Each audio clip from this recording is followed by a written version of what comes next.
Hello sports fans, welcome to Sports Central. Today, we're going to be going over my Week 3 USFL power rankings. So, briefly recapping Week 2, starting off, the Breakers beat the Gamblers in a shootout 38-31.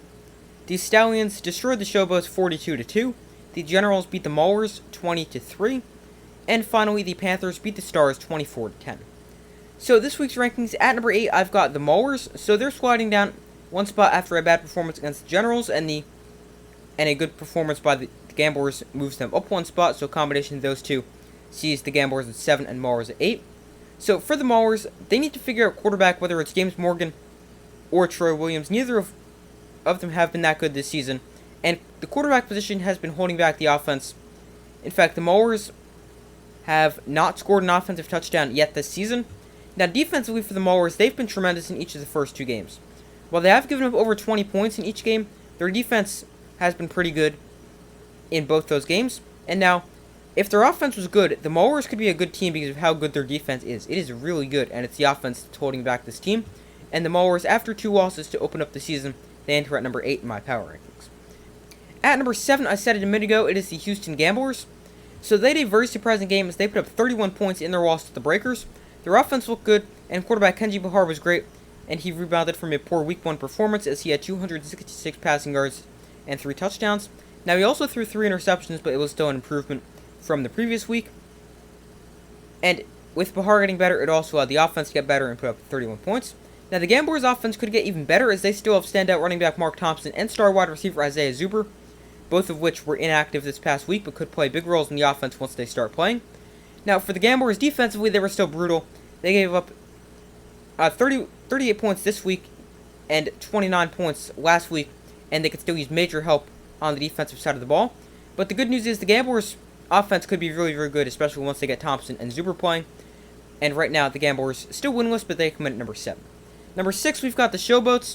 You could argue for them lower after an awful showing against the Stallions, where they lost 42-2. It was absolutely brutal, and their 2 points came via safety. The game was already over when the safety occurred, but the Showboats, they weren't good offensively or defensively. Offensively, they need to figure out quarterback, whether that's Brady White, Cole Kelly, or Ryan Willis. Brady White has seen the majority of the action at quarterback over the first 2 weeks, and I think the offense has looked best under him. But the Showboats coaching staff needs to figure out who their starting quarterback is. Defensively with the Showboats, they did nothing correctly. They gave up 42 points and 463 yards of total offense, and could not stop the Stallions' passing attack or rushing attack. The Showboats had an absolutely brutal Week 2 showing, and now, in the 2 Week 2s last season and this season, the Showboats/Bandits have been outscored by a score of, wait for it, 76-5 in 2 seasons in Week 2. So they must just have the worst possible luck in Week 2. And after a terrible Week 2 performance, the Showboats enter at number 6, but could be argued for even lower. Coming in at number 5, we've got the Generals. So they picked up their first win of the season in a defensive battle against the Maulers. The Generals' defense was tremendous, allowing just 166 total yards and 3 points. Plus, they added 5 sacks and forced 3 turnovers. Offensively for the Generals, they weren't amazing, but they were still able to get 20 points on the board. Both quarterbacks, Dakota Prukup and DeAndre Johnson, were better than Week 1, but neither quarterback was great. And I still think the Generals should figure out who their guy at quarterback is and only play one quarterback moving forward.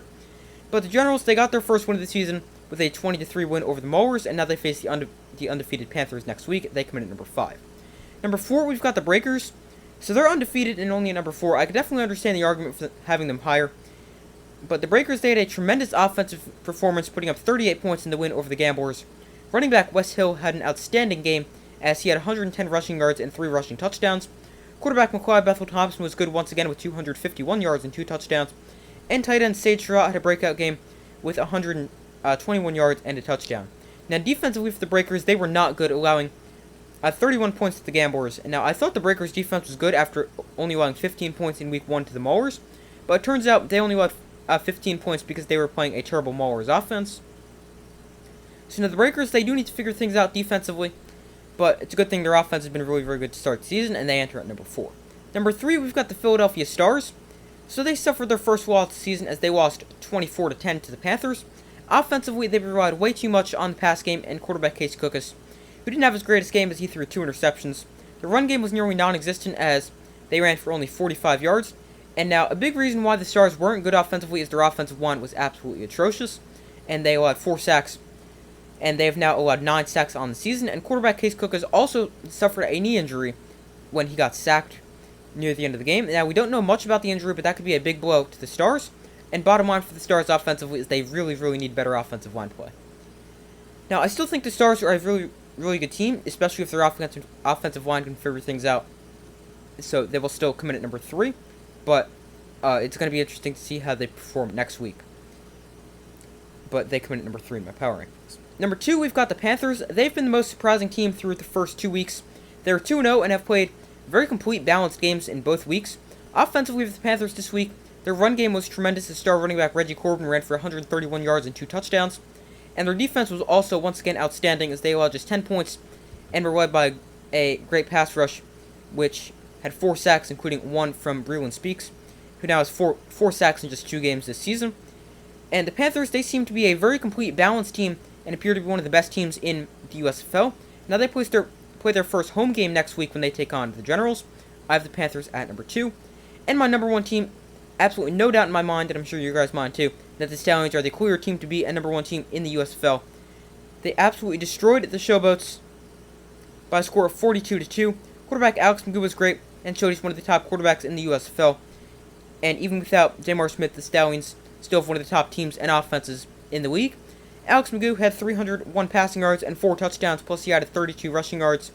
The Stallions also found their new go-to target in tight end Jace Sternberger, who had 127 yards and a touchdown on just 5 catches.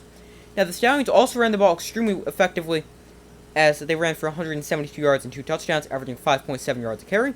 And finally, for the Stallions defensively, they didn't allow a single offensive point for the Showboats, and held the Showboats to just 183 total yards and 3.7 yards of play.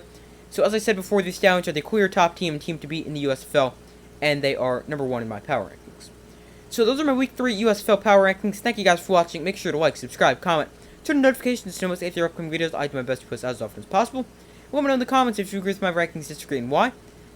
But I thank you guys for watching. Make sure to like, subscribe, comment, turn on notifications. I do my best to post as often as possible, and I will see you in the next video.